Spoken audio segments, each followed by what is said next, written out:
Halo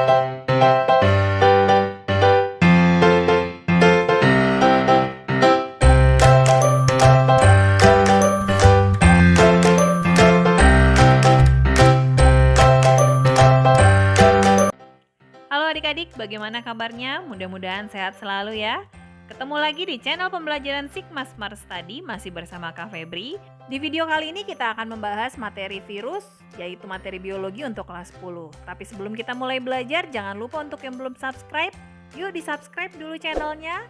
Klik loncengnya supaya kalian bisa lihat video-video terbarunya. Dan share kepada teman-teman kalian sebanyak-banyaknya supaya kita bisa belajar bersama di channel ini. Nah, kata virus itu berasal dari kata virion. Virion itu adalah bahasa Latin. Artinya sendiri adalah racun. Penemuan virus berkembang dari masa ke masa, dimulai dari 1883 hingga 1935.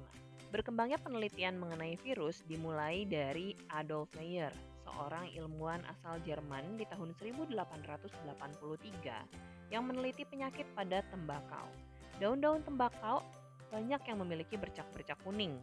Kemudian daun tembakau yang berbercak kuning tersebut diekstrak dan ekstrak daun tersebut disemprotkan ke tanaman tembakau lainnya yang sehat. Lalu setelah disemprotkan ternyata tembakau yang sehat itu mengalami bercak-bercak kuning juga. Artinya penyakit mozaik atau bercak-bercak kuning tersebut dapat ditularkan.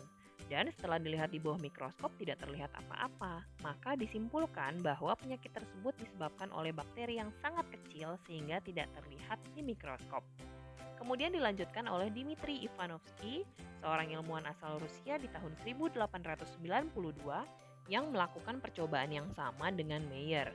Bedanya Ivanovsky menyaring ekstrak daun tersebut dengan saringan bakteri.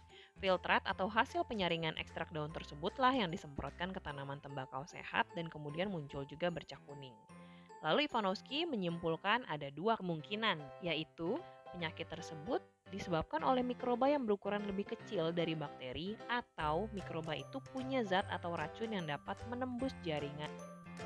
Kemudian penelitian Ivanovsky dilanjutkan oleh Martinus Beijering, seorang ilmuwan asal Belanda di tahun 1898. Beijering berkali-kali menyemprotkan filtrat ekstrak daun ke tanaman sehat. Ternyata penyakit tersebut terus-menerus menular. Artinya agen penyebab penyakit tersebut dapat terus memperbanyak diri.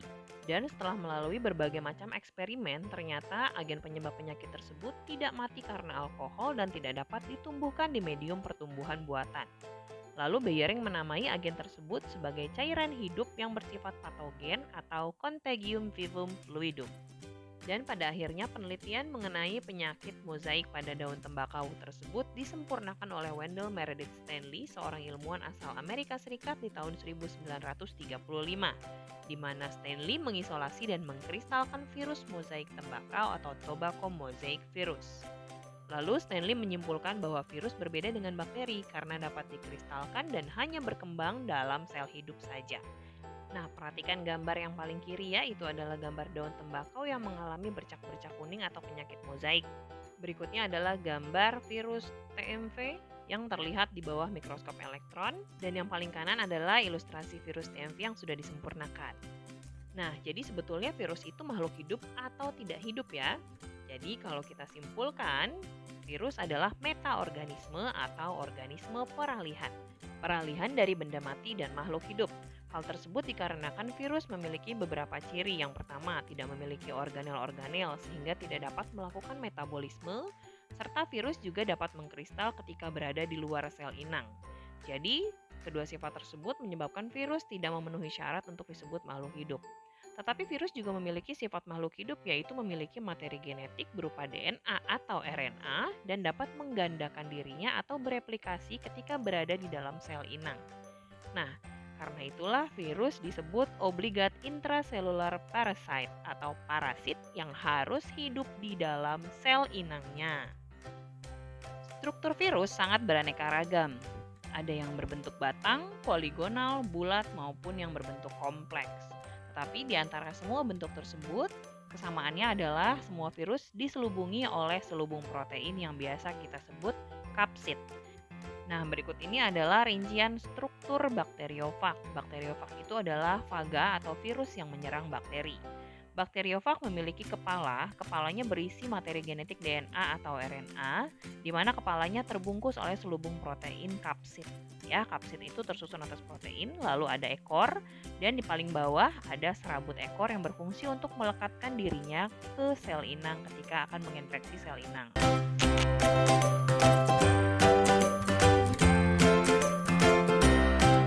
Proses penggandaan atau replikasi virus terjadi dalam dua macam siklus atau daur. Yang pertama adalah daur litik. Perhatikan tahapannya ya. Pertama kali sel inang akan didatangi dan ditempeli oleh virus ya. Jadi virus akan melekatkan dirinya ke membran sel inang yang disebut dengan tahap adsorpsi.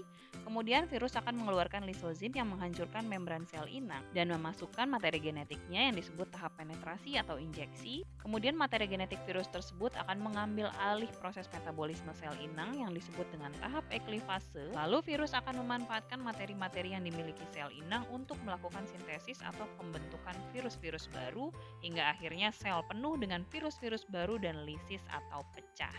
Lalu virus baru tersebut akan kembali menyerang sel-sel inang lainnya yang sehat. Nah, itu tadi tahapan-tahapan pada daur litik virus. Nah, bagaimana dengan tahapan pada daur lisogenik? Pada daur lisogenik, setelah adsorpsi dan penetrasi akan terjadi penggabungan DNA sel inang dan virus sehingga terbentuklah profag, yaitu gabungan DNA sel inang dan virus. Setelah terbentuk profag, sel-sel tersebut akan terus-menerus membelah hingga suatu saat pada saat yang tepat, saat sel inang sedang melemah, virus akan mengambil alih metabolisme sel inang dan terjadilah eklifase, sintesis, hingga akhirnya sel inang lisis atau pecah.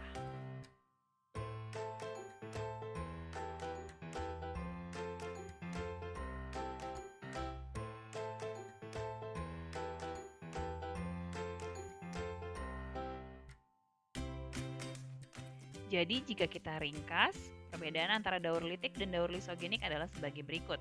Pada daur litik, tahapannya adalah yang pertama adsorpsi, di mana virus menempel pada sel inang, dilanjutkan dengan penetrasi, di mana virus memasukkan materi genetiknya ke dalam sel inang, lalu eklifase, di mana virus mengambil alih metabolisme sel inang, dilanjutkan dengan sintesis atau perakitan virus-virus baru, dan pada akhirnya sel inang akan lisis atau pecah. Sementara pada daur lisogenik, diawali dengan adsorpsi, lalu dilanjutkan dengan penetrasi, setelah itu ada penggabungan DNA sel inang dan virus yang membentuk profag, lalu dilanjutkan dengan pembelahan sel inang. Ketika sel inang membelah, maka profag ikut mengganda. Pembelahan sel inang tersebut akan terjadi terus-menerus hingga suatu saat sel inang melemah, maka akan terjadi pemisahan kembali DNA virus dan DNA sel inang, lalu terjadilah eklifase, di mana virus mengambil alih metabolisme sel inang, lalu terjadilah sintesis atau perakitan virus-virus baru, hingga pada akhirnya sel inang akan pecah. Nah, itu tadi ya perbedaan antara daur litik dan daur lisogenik.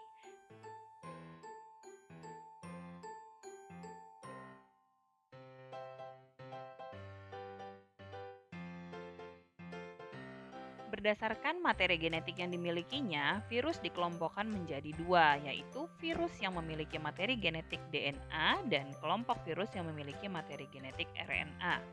Beberapa contoh virus DNA adalah adenovirus, penyebab penyakit gangguan pernapasan atau tumor, papopavirus yang menyebabkan papilomavirus, kutil dan tumor, herpes virus penyebab herpes atau cacar air, dan ada poxvirus yang menyebabkan cacar dan cacar pada sapi. Kemudian contoh virus RNA adalah reovirus penyebab diare, picornavirus penyebab polio, demam, hepatitis, dan gangguan pencernaan, coronavirus yang menyebabkan gangguan pernapasan, flavivirus yang menyebabkan demam berdarah dan hepatitis C, togavirus penyebab rubella dan ensefalitis, filovirus penyebab Ebola, ortomyxovirus penyebab influenza, paramyxovirus penyebab campak dan gondongan, rhabdovirus penyebab rabies, dan retrovirus penyebab AIDS dan leukemia.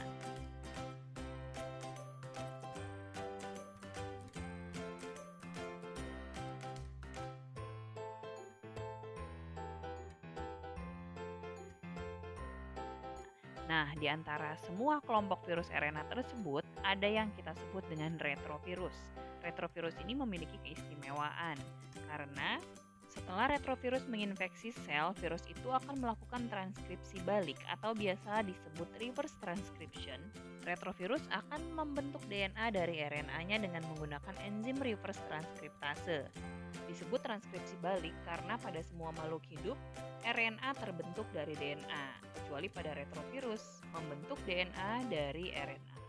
Contoh retrovirus adalah HIV yang menyebabkan penyakit AIDS.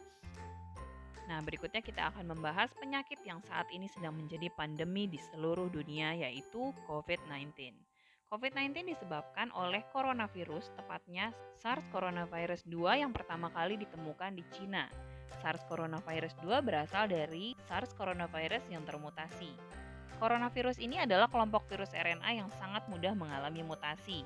Ketika virus corona menginfeksi sel inang, maka RNA-nya akan melakukan replikasi atau penggandaan. Nah, pada proses replikasi tersebut, virus akan menyesuaikan diri dengan kondisi sel inang sehingga bisa terjadi perubahan atau mutasi RNA. Nah, mutasi yang terjadi pada RNA virus tersebut akan menyebabkan perubahan sifat pada virus-virus tersebut, yang tentunya akan menghasilkan penyakit dengan gejala yang berbeda dan tentu saja penanganannya pun akan berbeda. Hingga saat ini terdapat lebih dari 10 varian coronavirus COVID-19.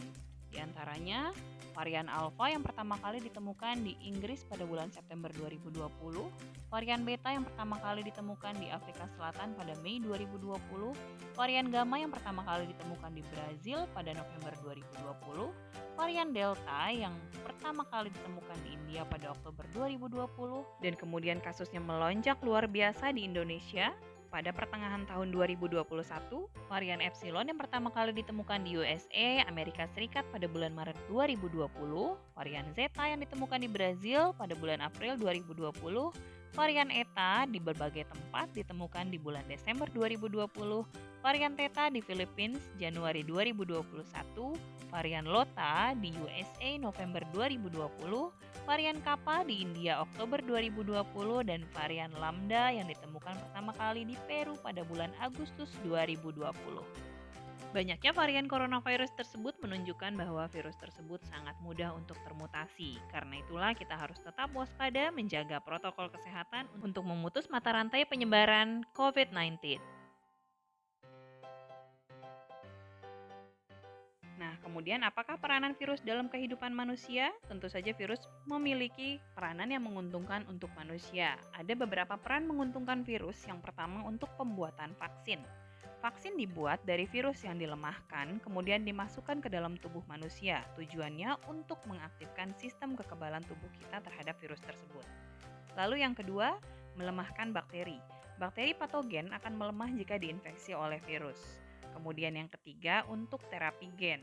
Proses terapi gen biasanya dilakukan untuk memperbaiki sistem kekebalan tubuh manusia, di mana biasanya kita menggunakan retrovirus sebagai vektor untuk memasukkan enzim adenosin deaminase ke dalam limfosit yang abnormal. Yang keempat, untuk pembuatan interferon.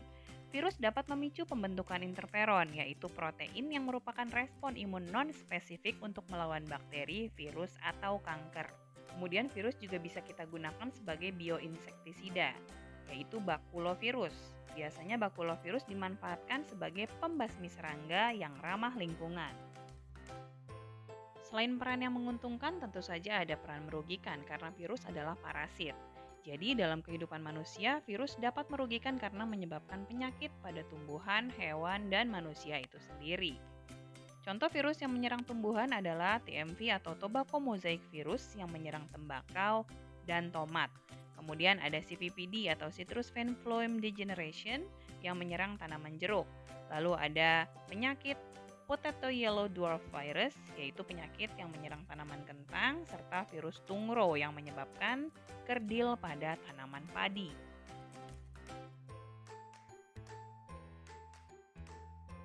Virus juga menyebabkan beberapa penyakit pada hewan. Contohnya adalah RSV yang menyebabkan tumor pada ayam, bovine papillomavirus yang menyebabkan tumor pada sapi, Newcastle disease yang menyebabkan penyakit tetelo pada unggas terutama ayam, lalu ada Lagos bat virus yang menyebabkan rabies pada anjing, kucing, dan monyet, ada H5N1 virus yaitu flu burung yang menyerang unggas atau biasa disebut avian influenza.